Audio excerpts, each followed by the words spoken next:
Hey, so I have a few questions for you guys. First question, where are you guys right now? Maybe you're in your room, or you're in your kitchen, or you're in your living room at home. But that being said, is there anywhere else you can be than where you are right now? So basically, can you be two places at once? No, right? It would be nice to be in two places at once sometimes, but we can only be in one place at a time. So then, following that question, where is God right now? Some of you might be thinking, well, he's in heaven, which is totally right. Or maybe you say, well, I have God in my heart, which would also be right. The Bible tells us that God is everywhere all the time.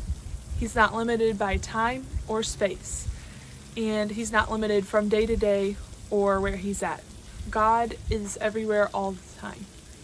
And even though God is everywhere all the time, sometimes in the Bible we read about him entering time and space. So for example, God was in the burning bush when he was talking to Moses. And then when God was in the cloud that settled on the temple. God is omnipresent, which means he was there, but he was also everywhere else at the same time. Something that can help us better understand this is there's one chapter in the Bible that we read that tells us that God is everywhere by asking a simple question. And that question is, where can I go from God's presence?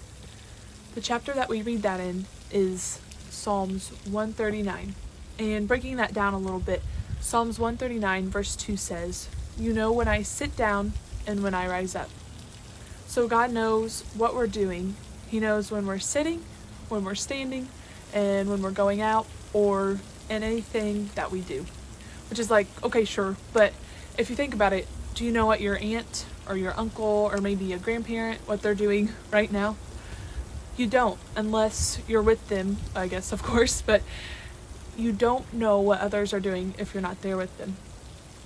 We continue on in Psalms 139, verse 4, and it says, "Before a word is on my tongue, you, Lord, know it completely."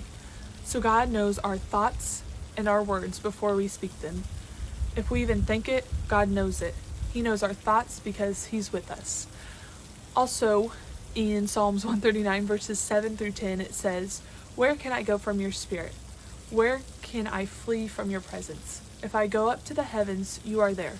If I rise on the wings of the dawn, if I settle on the far side of the sea, even there your hand will guide me, and your right hand will hold me fast."